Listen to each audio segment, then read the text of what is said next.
Well, good evening, everyone. November 21st at 7:02. First general business would be advising board members. Did we change the time of the future hearings for the next one? Or are we still on the same time schedule for the 26th? The 26th, we're at 7 p.m. 7 p.m.? For that one, yeah. You guys changing your regular Yeah, times? I think we discussed maybe these type of hearings, moving them up about to 6:30. Would that work? Would that be better for everybody? 6 o'clock? 6 even better. Yeah. 6 okay? 6 o'clock. 6 okay with you? He doesn't get out of bed till 6. That's what I'm worried about. There's your answer. Yeah. 6? Everybody wants 6? 6 or 6:30? Whatever anybody's good with. I'm good for Whatever 6. anybody's good with, I'm good. All right, you go with 6? Except when the summer comes. All right, let's see if we can do 6 for the future ones. And I don't think we're going to need them up here. So I don't think you will either. I don't think, just because of where the locations We'll are. see how next, the others are scheduled up here too next week, but Yeah, but after that may that, be we'll the same move thing, because there's not residential neighbors. That'll give us a good guide to just go Yeah. back to room 3. If we can, yeah, if it's available. If it's available. If it's not, if some other meeting's going on, then we'll have to go here. Nancy can find that out. So when you continue to To that 6 time. o'clock on a certain date at the town hall. Right. And then We'll the give exact an indication location of the will be room. determined later, so. Okay, let's get rolling here. This is on the application of the Gutierrez Company, 200 Summit Drive, Burlington, for a comprehensive permit pursuant to General Laws, Chapter 40B, in relation to a 25.2 acre more or less parcel of land off Deer Street in Milford, shown as Assessors Map Lot, Sheet 19, Lot 4. The petitioner proposes to develop and construct a 150-unit rental apartment development on the site, with not less than 37 of the units being restricted as affordable for low to moderate income persons pursuant to applicable provisions of the law and requirements of the financing agency. The project eligibility letter was issued by the Mass Housing Finance Agency in relation to the site on October 24th. Of course, all the copies and diagrams are on file at the town clerk's office. Any person interested in said position are invited to review these same and express their views therein on the above scheduled hearing. With that, before I turn it over to the 40B coordinator, Attorney Moody, I want to advise the board that the planning board reviewed this petition listed above at their regular scheduled hearing on 11/5, and the planning board has made a favorable recommendation. Town planner letter indicates that the above referenced 40B development is being proposed on the 25.2 acres on 400 Deer Street, map 14, block 0, lot 4, on the northwesterly side off of Route 85 Cedar Street and lying north of I-495. Proposal consists of 150 studio, 1, 2, and 3-bedroom residential units in one 5-story building. All of the units are rental units, with 38 of the units designated as affordable. The proposed 40B is within the Stone Ridge Business Park that was originally approved in 2008 for the construction of 4 office research buildings, and the extension of Deer Street. Substantial improvements have been completed, including construction of Deer Street, drainage, utilities, and the bridge over the Charles River. In addition, the planning board approved a special permit in 2017 for the existing restaurant depot facility at 100 Deer Street. In 2018, the ZBA approved a comprehensive permit for the residents at Stone Ridge 1, and that's a 242-unit 40B at 200 Deer Street. In 2021, the ZBA approved a comprehensive permit for the residents at Stone Ridge 2, which was a 260-unit 40B at 300 Deer Street. Also, Milford's score in the Subsidized Housing Inventory, SHI, was recently updated, and that comes in at 9.5% subsidized units. But the latest 40B development will occupy 25 acres, or 31.5% of the overall 80-acre business park, and is the logical next and final stage of the 3-phase Stone Ridge 40B complex. The helipad lawn areas required in Stone Ridge 2 is being retained to provide for safe and adequate emergency access. Given the long distance, the apartments will be located from Route 85 Cedar Street. Off-street parking is proposed at a ratio of 2 parking spaces per dwelling unit. Therefore, they recommend a favorable report be sent off to the Zoning Board of Appeals, subject to the relevant departmental comments. So with that, I'll have Jerry step in and kind of go through the overview and what we're going to be providing on the applicant side. Jerry? All right, thank you, Mr. Chairman. Just by way of further background, of course, when the application came in, it was distributed to all the relevant town departments, the water, the sewer, the planning, engineering, the engineer has it, the police department, the fire department. So comments will be coming in from those departments over the course of the next probably several months. And of course, we've retained CEI, who have been the peer review consultants on other projects, including the fire projects in this area. And they're trying to line up a competent traffic engineer, which is going to be an important part of this, to also do part of the review. So all that's in place and will take place over, again, likely the next several months. And as that comes in, I'll report that to the board, each time it comes in, we'll get it off to you so you'll be up to date on it. The one thing I wanted to address initially has to do with what the chairman mentioned, that the fact that we have recently been recertified now at 9.5% low and moderate income housing, getting us closer to that 10%. But it's a little funny situation in a way, because that 9.5% is solid, but if you counted Stone Ridge 2, which has been approved and is working towards the permit, we would be at 11.6%, well over it, and we would have the right then to consider full enforcement of our various bylaws. But the regulations provide that once a year has gone by from the grant, then we can't count it until a building permit comes out. So it's in a very funny situation right now. There are circumstances that can happen over the next several months as to all of these that are coming in. And you have not just this one, but 2 others have been filed, and another one's going to be filed shortly. So you're going to have 4 applications before you. But circumstances can change that can put that 10% in place. So I want to give you this, and I'll explain to you exactly why I'm giving it to you. Make sure you get enough of it and pass one down. And this is a letter that drafted after discussion with the chairman in detail. And we're trying to show compliance with a certain regulation. And it's a regulation that governs this, that provides that if a community is going to rely upon one of the safe harbors, as they call them, including the 10% low and moderate income housing, if there's any possibility you want to rely on that, you have to give the applicant notice within 15 days of the opening of the hearing.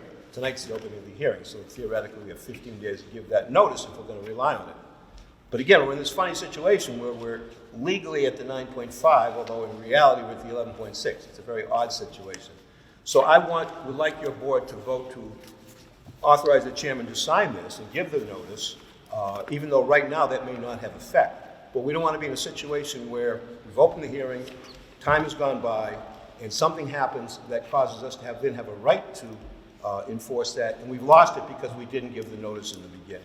So this is simply an effort to cover our bases and make sure that nobody can, if things change and if we hit the 10% and if we can rely upon it on this one or any of the other ones, that we'll have the ability to do that. We won't face an argument that we lost our rights to do it. So that's all this does. It doesn't stop anything. The applicant or applicants, because the others are going to get it too, have a right theoretically to appeal that to the Housing Appeal Committee. That's up to them whether or not they do that. But again, my purpose in having you hopefully take that vote tonight and have the chairman sign it and get it out to the department and to the applicant and others is just to protect our rights down the road if things change. We don't want to lose whatever rights we gain because of the change in circumstances. So saying that, board members, is there a motion to approve the letter as written? Motion by Mark, is there a second? Second. Second by John.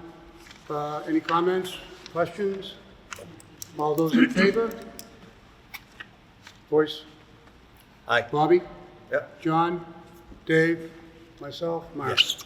So you sign that, Mr. Chairman, and we'll get that out to the applicant, of course, tomorrow, and That is a to the unanimous. department and everybody else who has to get it, so that'll be distributed. You signing one right now for us? Pass it right down. That was a unanimous vote. Jerry, is Deer Street a public way? Private. A big portion of it is in the beginning, I think. Yeah, a portion, I don't know exactly how far.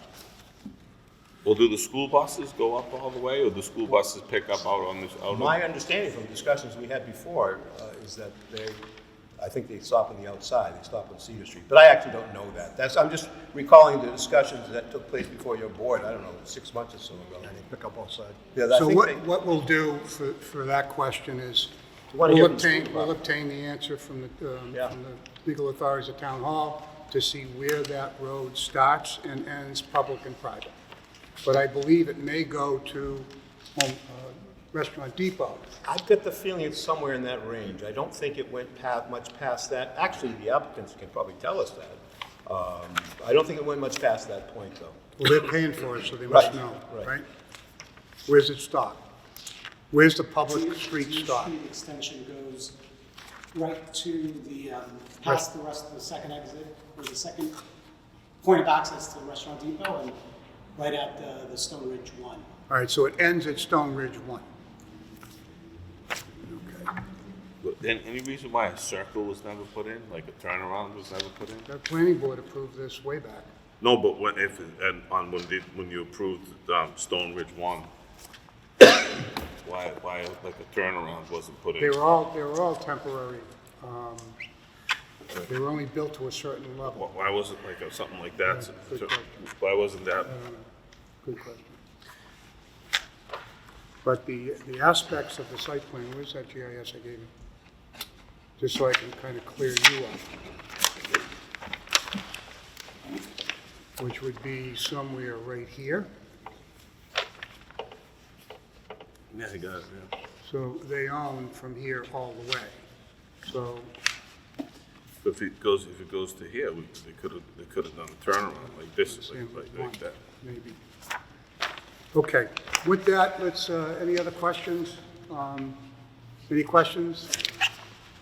Why don't we turn it over to the applicant so he can kind of dive into what we're trying to do? I know we do not have the technology, so we're on paper.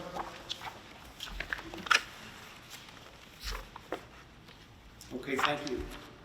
For the record, my name is Israel Lopez with the Gutierrez Company.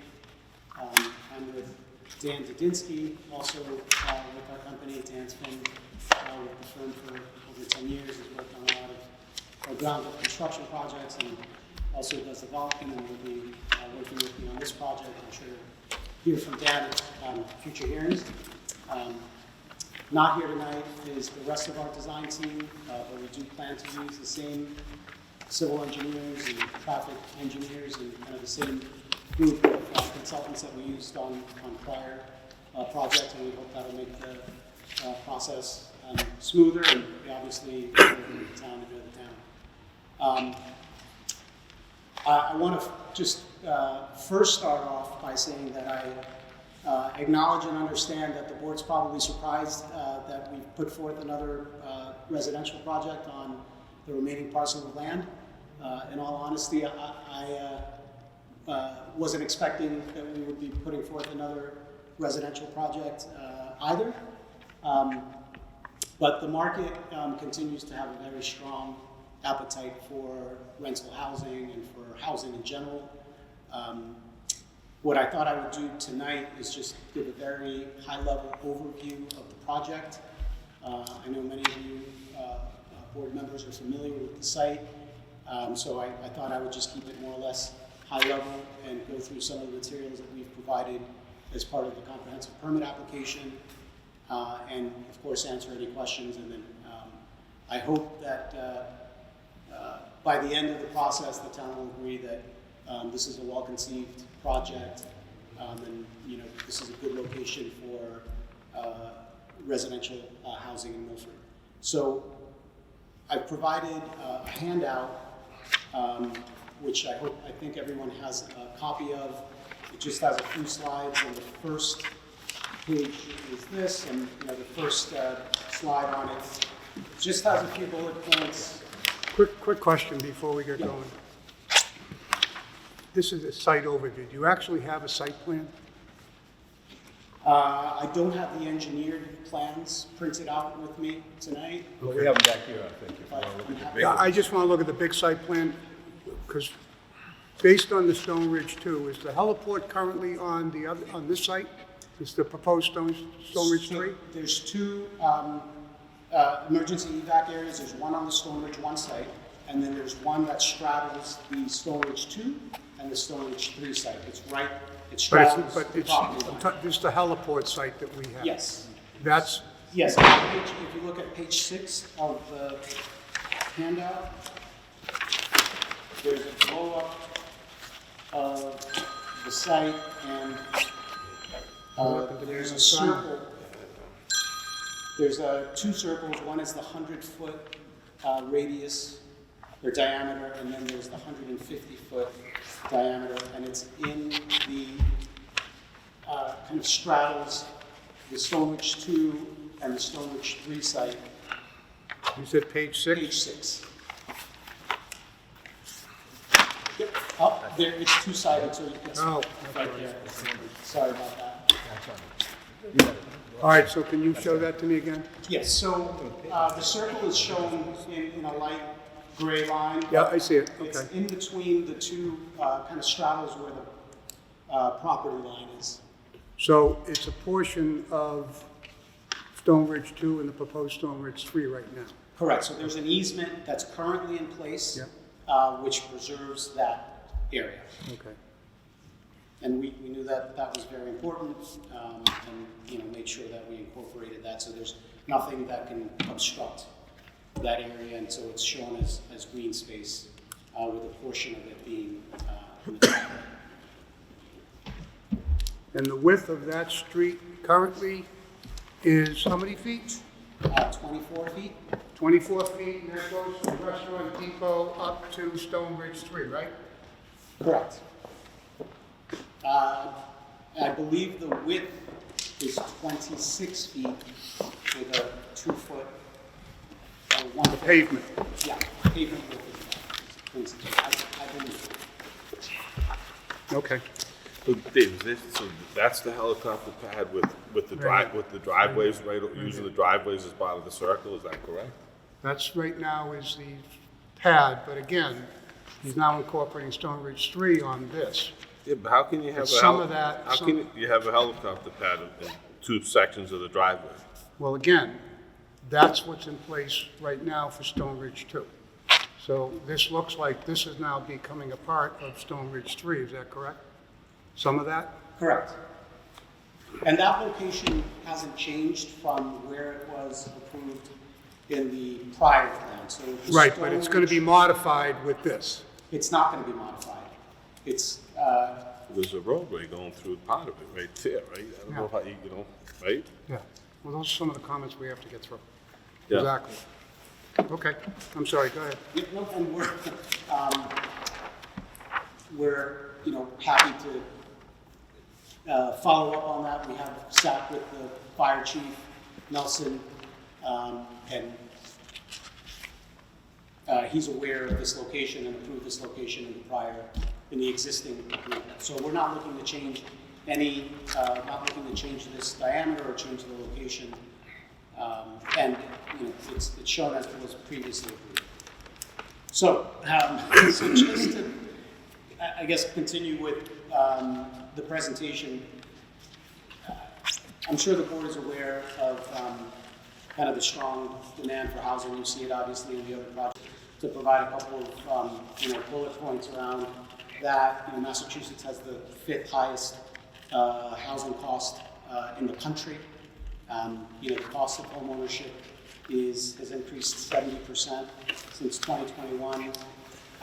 Very strong demand for new apartments, and the Massachusetts legislature has just approved the largest housing bond bill, in the state's history. So clearly, there's a lot of demand that's kind of spurring a lot of these developments, MBTA communities. So there's just a lot of need for new housing, and as a result, it doesn't help that people are not going back to the office and continuing to work more from home. So those are just some of the background in terms of the proposed project. Just very quickly on the next page, in terms of the history of the overall site, as was mentioned before, the site was originally approved in 2008 by the planning board as a 625,000 square foot office park. The geometry for the roadway has remained largely the same, but obviously the components of the development have changed. So the first component was the Restaurant Depot site for 63,000 square feet. Phase 1 was the 242 unit apartment project. Phase 2 is approved for 260 units, and we're proposing 150 units on this parcel. I've included just a snapshot with some images of the existing project that Fairfields has built.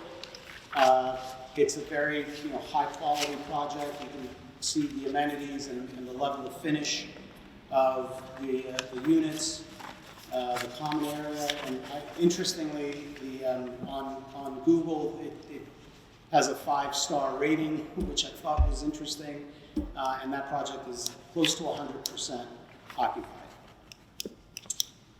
I need to make a comment because I want to make sure it's clear. On a couple of occasions, I've gotten contacted 2 or 3 times on the frustration that people are actually being involved with trying to get on the affordable list, and management shoots it off to some third party. And I can tell you what's happened at Quill, and I can tell you what's happened at one of the other complexes. They don't even provide their own information, and it's disgusting.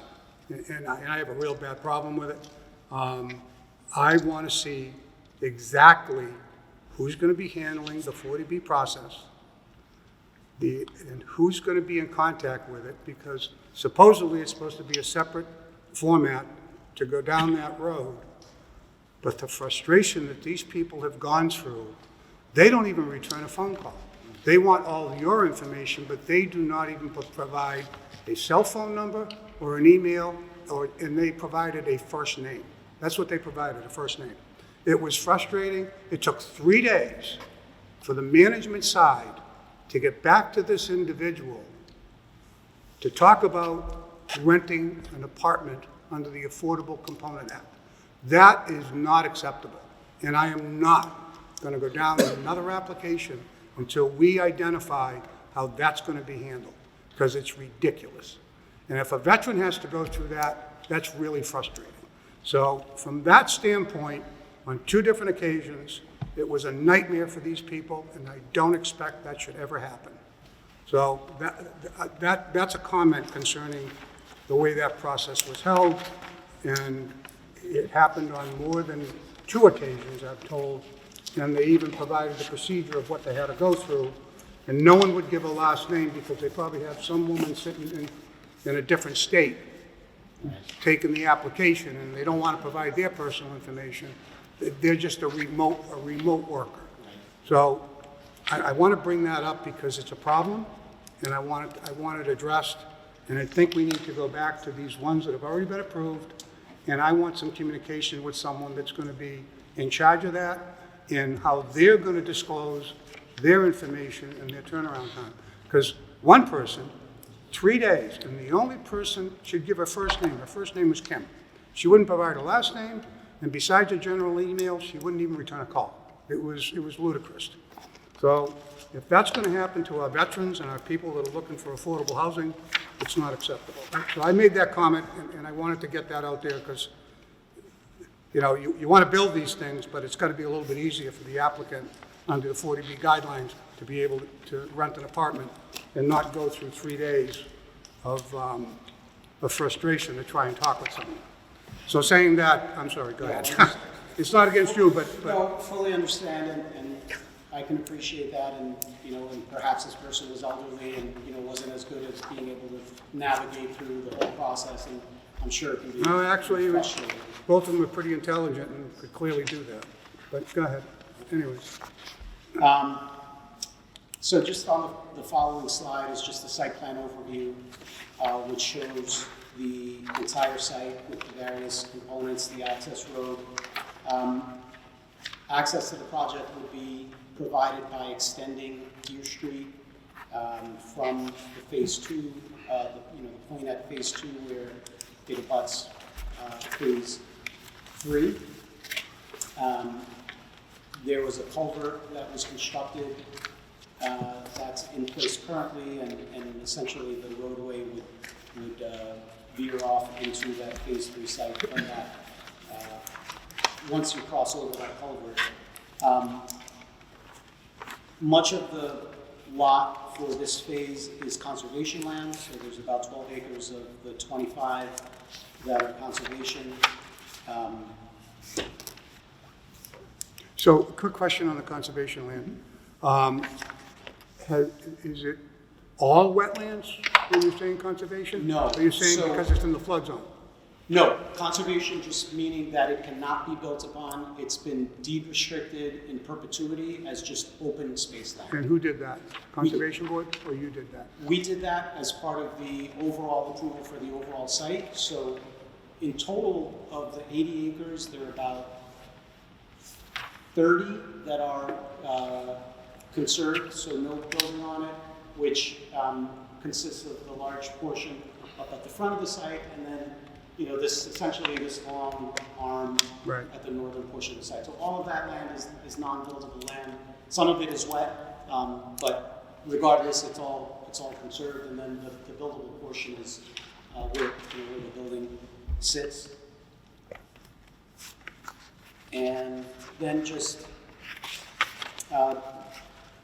again, so just, I guess, turning the page over to the next slide, which just provides a zoomed in image of the site plan. Here you can see the emergency gathering point that sits in between, you know, at the front of the building and in between that lot and the phase 2 lot. We wanted to provide 2 access points into the site. So the first access point comes just after or before the culvert that was constructed as part of the phase 2 approval. And as you can see, the site is pretty well balanced. We're providing 2 spaces per unit. Much of the space behind the building is going to be dedicated for amenities.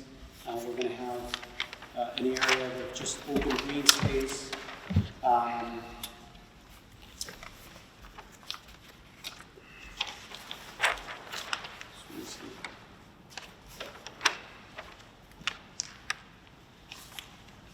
Fire truck access will be provided, certainly from all the parking lots around the building, but then also there will be a path behind the building that will link both parking lots, so you'll be able to get fire and emergency vehicle access on all sides of the building. We're planning for just one stormwater basin, which is located kind of at the top of the page north of the site, and then we've also incorporated a bioswale, which is a nice stormwater management feature on the southern portion of the site in that southern parking lot. And then the next slide is just really a blow-up with some precedent images of the kinds of activities and things that can happen on that open green space that's labeled as event green space. There's a plan for a dog park, and then this building will have, like the other phases prior to this phase, we'll have a swimming pool and amenities that will be very comparable. There'll be a bike storage rack within the building, 2 elevators so that you can have multiple people moving in at the same time. And again, access around all sides of the building for emergency vehicles. Natural gas? I'm sorry? Natural gas for these buildings? Yes. With a caveat, the building code, which is taking effect for residential, it's being phased in, and I think the last wave of that new energy code is taking effect. Yeah, the apartments themselves are going to be all electric. The only gas would be for the pool heater and the emergency generator. Question. Refresh my memory. Phase 2 had initially, was supposed to have a pool, correct? Correct. And then you guys withdrew it. No. It does have a pool? It does have a Phase 2. Does Phase 1 still have a pool? Yes, it does. Okay, so again, it was a different. Yes, different and I format. think what you may be recalling is that there was a change to the design where initially phase 2 was going to have a separate clubhouse building. Yeah. And then it got modified, so the clubhouse within the building footprint, but it still has a pool. Much like this building, where there's no separate structure that has a clubhouse facility. I knew there was something with the pool on phase two. Yeah, so they're all intended to have their own amenities. That way, that there's no issues that arise from having to potentially share one building with the other, and that was important so that each project has its own, and they're all as you can see, and what we hope to provide is very high quality level of amenities and all being very similar. Okay, thank you. So there's just another, one more sheet, just again, of some of the sample images for that amenity space, pool area, and just some, really at this point, just some conceptual images for what the walking kind of pathway and some of the hardscape areas could look like.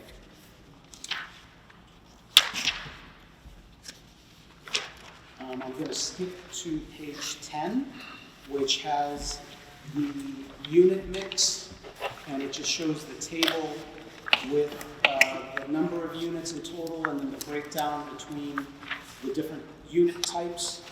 So this project is proposed to have 4 studio apartments, just under 3%, and then the majority of the units are going to be 1-bedrooms. So 55% of the units will be 1-bedrooms, 32% of the units will be 2-bedrooms, and then the state 40B statute requires that 10% of the units be 3-bedrooms, so we have 10% 3-bedrooms. And then in terms of, on page 11, just the what constitutes as an affordable unit within Worcester County is 68,000. These are just the income levels. I thought I would just provide that information. Oftentimes people think, affordable units, they're a little surprised when they see the amount, the income that you need to make either, as a single person or a married person. Yeah. So for the benefit of the audience, so this 80% of the median income, so a studio income affordable is $68,500. The 1-bedroom affordable, the threshold is $78,250. The 2-bedroom threshold for affordable income is $88,050. And then the 3-bedroom is $97,800 in income. And these are monthly net rents, but this is based on the affordable component side, Correct. not market. So as a 3-bedroom, the family income total would have to be under 97.8. Correct. And then the 2-bedroom is $88,000, 1-bedroom $78,250, and the studio is $68,500. So, for instance, the monthly rent for a studio is $1,566 a month. The 1-bedrooms are $1,639, the 2-bedrooms are $1,935, and the 3-bedrooms are $2,215. And that's the affordable component side. What are they, what's a 3-bedroom that's not in that category? You mean market? Yeah, market. On the very next page, we have the same information for the Market. market rents. And there it is. There you go. And, All you had to do is wait a second and it popped right up in front of you. and also, just by the way, on the affordable rents, those rents that are shown are Proposed.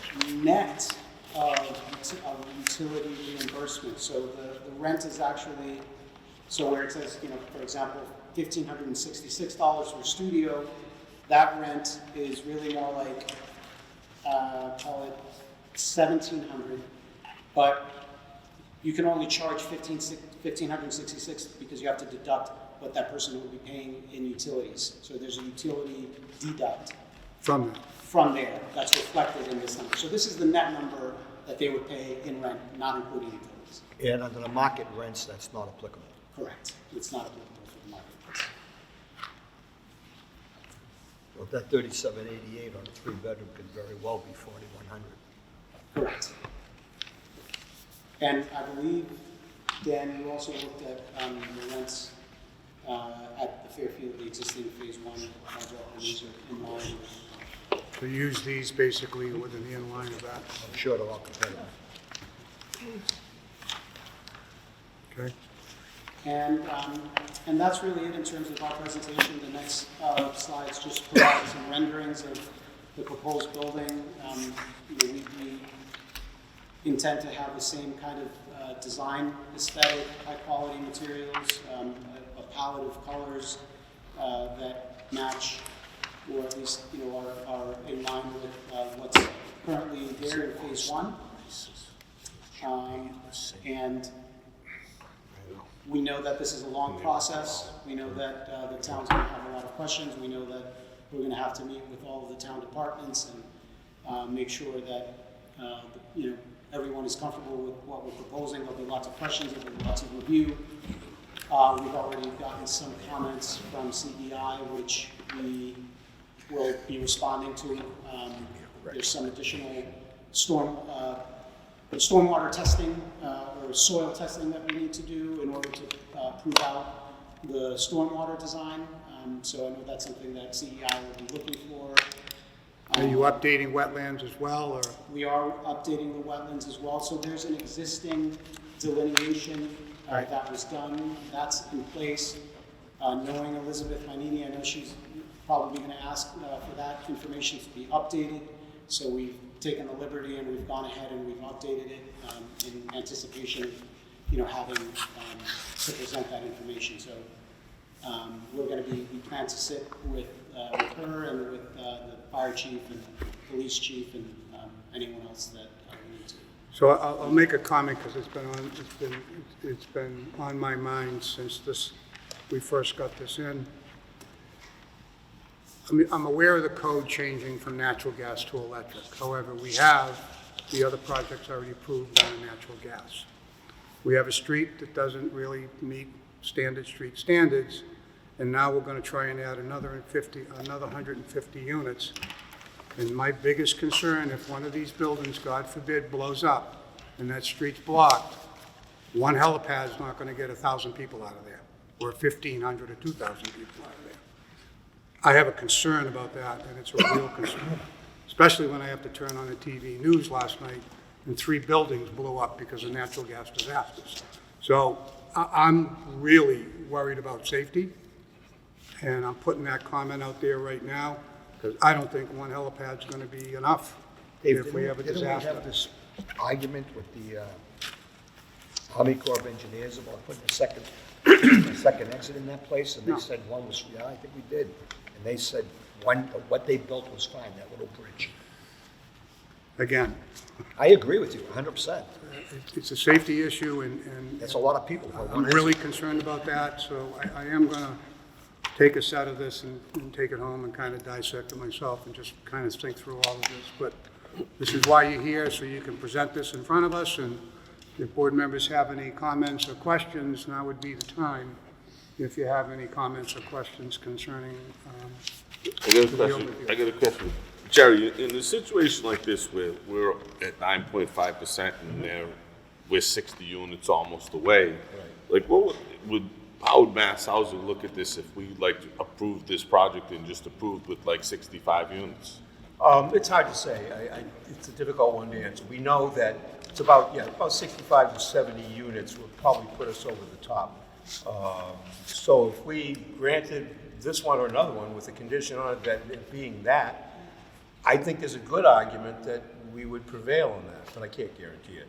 It's kind of unusual. I'm not aware of any precedent one way or the other. It'd be a little bit unusual, but I think you can make a strong argument that we would have a right to do that. If that brought us over the 10%, we could stop right there. Yeah.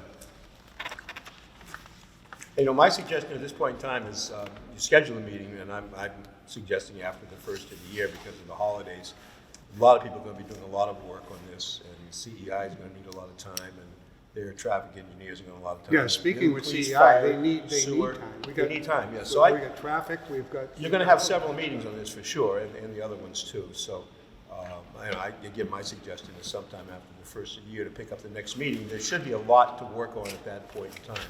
Still be more to come after. The other thing, Jerry, that I'm hoping we can get updated is when I saw the letter from the water company, He's going off a 2020 census. Is there any way we can get an updated census? Well, 2020 census, that's what it is. That's the latest we have? That's the latest census. You can't get That's- yeah. anything further? But Dave's letter is pretty clear. I mean, with the Godfrey Brook and the Diller Street well projects. We had this argument with David before. Well, it was a big deal back in the It's still- original ones. it's still a because- big deal, But Jim. what made it all work was doing the Godfrey Brook and the Diller Street wells gave us a Gave us tremendous enough- amount of new capacity. Enough till cover- 2035, that was his quote. Well, whatever it is, but it'll cover these 2035 and was more. his So. quote. But What you can happens talk after to him about 2030? that, so. We did, No, you can have him in and talk to him again. okay. Yeah, we'll still here. do that. Yeah. We'll do that. That's fine. He'll be happy to come. He's just away right now. He won't be happy to come. Bye. Any other comments or questions from board members? Mr. Chairman, concerning the story that you mentioned about the veteran having trouble communicating with people, you have a rental office, obviously, on site. You do. Some do it remotely. Mr. Chairman, can I just jump in for a minute with a little point?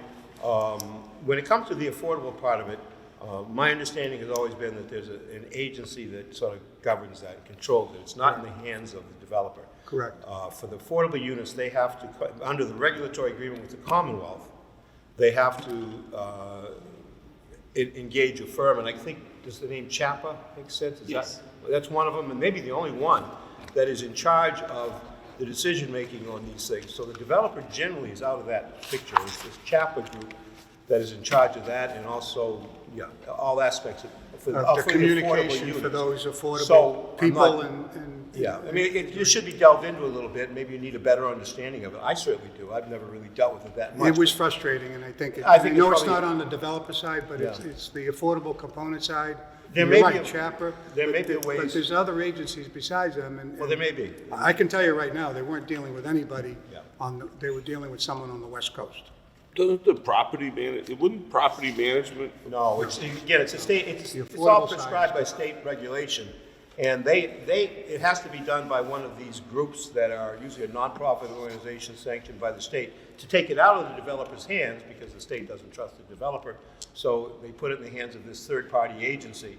And I'm certainly not going to tell you that it works well, but there it is. Maybe it's Right, become and too I- much bureaucracy. and I certainly I'm gonna get clarity from that, Yeah, Jerry, you because should. people should not have to get on that road that bad. Well, then, And I yeah. do know that there is language in the comprehensive permit approval that gives the town the ability to audit Yeah. Right. that process, and And they come to us sometimes, the problems come to the various town agencies, and there's a limited ability to audit that and to monitor it. And they they're have to supposed to, report the and they're town. supposed to supply certain reports on us. They based do, on and their- they do, yeah. so Jerry, like, we have a couple of these projects all coming in at the same time, right? So if the magic number that we have to get to is like 65 or 70, are we able to like say, okay, we're gonna go with this project or we're gonna go with that project because the math works? My understanding would be that once you make a decision that puts you over the 10%, even if others are pending, you now have the right on all of those to enforce the bylaws, if you determine that's the best thing. You can always go forward, you can always approve a 40B, even if you're at the 10%, over the 10%, you can do that. But you'd be able to enforce, if you thought it was, in the words of the statute, consistent with local needs to enforce the zoning bylaw and other, you could do that. And again, to your original question, I don't have a direct answer, but I think there's a good argument that if you approved one for, pick a number, 70 or 80 units, even if that was a reduction in that one, you probably could defend that and succeed. I think unequivocally, my view is that if you grant one of these and it's more than that now, you will have the ability to deny the others if you see fit. It's difficult, and it's a very funny situation when you get 4 pending literally at the same time. It's not fair, but here you are, and you're stuck with that. And we have. So you've got to go through the process with all of them. We have an approved Stone Ridge too that has not pulled a Right. building permit yet. And more than likely, these applications wouldn't be in if that. Well, it's all building very, permit was pulled. it's all very complicated in that regard, but the key from your perspective is you got to go through, for all 4 of them, you got to go through the process to the end. You just can't avoid that. You have to do that. If you cut it short in any fashion, you may be shooting yourself in the foot. So we got to go through the process. And again, I want to ask this question, I want to ask it very carefully, like, I don't know how to ask it, but I'll probably screw it up anyways. I'll but screw up like- the answer. So. But is the Gutierrez company, are we able to ask them if they have knowledge of when Stone Ridge 2 is going to pull a building permit, and is Stone Ridge 2 holding off, holding that building permit? You can ask them that, but I am fairly comfortable from my dealings with Fairfield that is not going on. My understanding is it's not far away. It's not far away. That's my understanding. I can't guarantee that, obviously. Yeah, do you have this, an LOI to have this sold to someone? You know, are you working with someone already to sell this to someone? Which, For phase 3? yes. No, we do not. As soon as you get sold, you get it approved, then you sell it. Well, the next question that he was going to bring up was, since we now have 3, probably 4 coming in, those applicants feel that since they have a mass housing letter, they have the right to get them all approved. Well, I don't think any of them feel that way, frankly. I'm very surprised. They're all But advised by there's competent rumors people. out there. But, and it's there may be some individuals who have no understanding of really what's going on. But I think the professionals, and for all of them, understand that that's not the case. And that if we hit the 10%, then we're not required to, but we're free to enforce our bylaws. Well, we'll be well over 11. Oh, yes, that's right. if Stone The Ridge other 2 one did. pulls his permit. But again, there's other circumstances that can cause us to be, so it's kind of silly to speculate about. We don't know. It may even be counterproductive, so I just assume you just move forward and see what these things play out. Yep. Jerry, regarding our census, which was back in 2020. Right, it's federal census, yeah. Yeah, well, we got a lot more people here now. Well, that's And in if they stay it's in here- every community, yeah. It's like, well, I don't care what the other communities Well, right now. But the question I have is, if we only approve hypothetically, as Dave mentioned, 60 to Right. get us over the 10%, and the new census comes in, and we got a lot more people, is that gonna drop us back below 10? Well, you can always drop back below 10. I have the feeling. Well, how do we stay safe? Let's finish it. I think if you approve one of these, and we'll call it, whatever the number is, 80, 190 units, and if Stone Ridge 1, 2 gets approved, I think you're gonna be safe for a long, long, long time. That's good. By the numbers. I can't guarantee that, but But if Stone Ridge doesn't pull the permit, then we've got. they will. I mean, they No, will. I mean, say we gotta go forward as it is now. Okay, we have to approve somebody. Yeah. Are we better off staying with the borderline approval or something a little more? We have to hear every I applicant. know I know we I'd have rather to hear all we it. have to I do. mean, yeah. So I wouldn't go any further. I understand what you're asking, but we're just better off going forward with all of them, No, I- hearing we from will. all of them, and then making a decision. But It- those, it but may be those a hard decisions will decision. be based also on the future. You might have that in your mind, yes. Yes. Okay. Jerry, Yep. by no means a brain surgeon, have a college education, but I'm so confused, Well, what are you confused about? okay? I thought at the last meeting we had, we were over the threshold, we were over 10%. No, we've never, We've what we never been purported, over? what we said then, at that moment in From a time. permit- from a permitted Let me stand- finish. from a permit At that standpoint, moment in time, we were, but it's a 1 year, if a building permit isn't pulled within 1 year, then you can't count those units. So yes, for about a year, we were over the threshold. We're not anymore, legally. I don't like it, but that's the law. But once they pull the building permit, we'll be over the threshold again. Okay, and in the meanwhile, they don't pull the permit until phase 3 is approved. Now we're way over because we haven't, You know, can I just interject something here? This is getting a little bit speculative, and you want to hear the applicants and make a decision based on that. We can discuss this at a I don't later think it's speculative, juncture. I think it might be a What is reality. speculative? Yeah, but I mean, there's nothing we can do about it right now. just have to And, you know, I'm just going by black and white figures, like I said, I thought we were over. yeah, but it is what it is right now. We're at 9.5%. they have the If right- Stone they have Ridge the 2 right to- happens, they we'll be at have the right to be 11.6%. It will happen eventually. But you have to go forward with these applications, Once that each and every one of them. threshold is met, you shouldn't have the right to be heard. Again, mass housing. Okay, well. Well, this is the law, we have to deal with it. And I strongly advise you, stay within the law. Right. Yeah, Now, so, we gave- Mr. Lopez, the one I give thing, my opinion, Jerry. I know you can have an opinion, but you gotta follow the law, you can't just ignore it. We gave Stone So- Ridge Tell me how to act. so one of the things with this project that I have a problem with is that we're gonna have probably 3 different owners of, you know, phase 1, phase 2, and phase 3. And from a safety standpoint, I feel strongly that like each project's gonna have kids walking down to Cedar Street, you know, with the school bus. In the wintertime, they're walking in the street because the sidewalks may not get shoveled all the way down. So just looking at the plan, I would rather have a turn, you know, I would rather see a circle designed at the end, so with a bus stop there, so the kids we can force maybe the school bus company to go in the turnaround and come back out, because now we're even getting with a longer run. So from a safety standpoint, I think like that, the kids, and listen, I know sometimes if you have 150 units, you might only have 10 kids or 12 kids, but I don't want to see one kid get run over. So I think from a safety standpoint, something has to be done, you know, with this. So there's got to be a circle at the end so the buses can come in and turn around and leave or whatever. I think it's important anyways.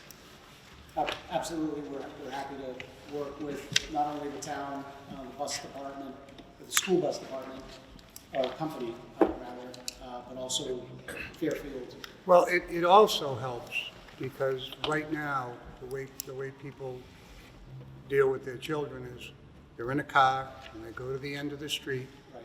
and they stack them, and you can see it at Town Park. The cars are wrapped right around the park, right around the corner. Yeah, and the problem with this now is now that like, it's not like you could, you know, you might have 3 management companies, it's well, who's running through, who's speeding, who's not shoveling or whatever like this. It's a little bit of a quagmire, so that the safety of the kids has to be taken care of. So that has to be addressed anyways. I'd like to tell you up front right now where No, I'm coming I from. appreciate it.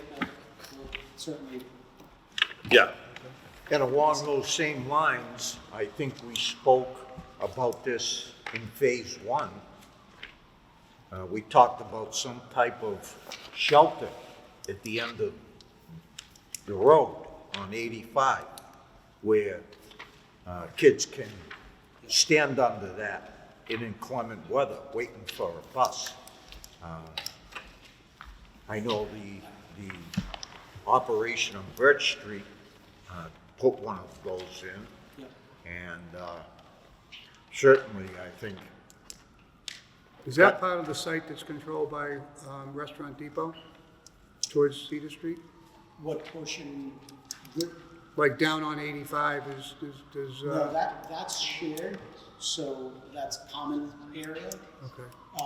which we control. So it's shared through, Like a reciprocal easement agreement, where there's, you know, cost sharing to plow the road, and the sewer pump station is there as well, Yeah. which services all of the different components, so I think, we actually brought that up on yeah, that's not Stone the Ridge answer, that 2 wasn't the answer that you gave at Stonebridge too, yeah. and Stone Ridge 1. each, as these phases get developed and the pump station gets expanded and modified, that's the responsibility of Yeah. the group doing that. But in terms of managing it at the end of the day and making sure that everybody's paying their fair share, that's all, you know, managed by one entity, just so that, you know, it doesn't get unwieldy and you know, you don't have everybody. So is there room at the end to put up a hut for children?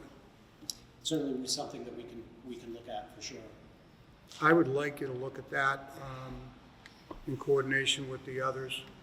I And agree. and again, I Makes mean, sense. cars just laying down that hill, and the bus comes and they all just run to the bus. There's got to be a safer way of doing that. Yeah, I mean, I'd really like to see a Yeah, that's a turnaround good up here, point. you know what I mean? Because, But then the town has got to get authorization to go through the private property. 'Cause yeah, it's private property. yeah, I mean, I don't think that I think they would do that, out of it's a safety thing, you know? So, Okay. yeah. Okay, So Dave, I pick a date, you know, that works sometime. yeah, so let's, Sometime after the first. would anybody else care to be heard? Any questions or anything? Yes, ma'am. I just have a quick question about, it sounded like they said that the CEI was already doing the peer review, CEI's been retained to do the peer review, yes. but isn't this the Yes, it is. So did you vote and authorize funding for that before? This board has been using CEI as the peer review consultant since the beginning of these 40B projects in Milford. Right. Going back to 2018. And they've done a lot of work already up So there. no votes were needed. The chairman just authorized it, and that's who we're using. The applicants that you already had some feedback on I think they've been in touch, is what he said, yes. Yeah. Yep. prior to the first hearing? Yes. That's nothing Yeah, wrong with that. That's perfectly there's a normal. letter from the water company here as well, so that just started coming in, Town so departments have begun to. those will review start that. getting shared in the next hearings of all the updates of what's starting, will start coming. All departments have to weigh in, we haven't got them all back yet. It'll take time. That take time. So the next hearing, and by the way, we're gonna push it up to 6 o'clock if that works. He's pushing it back.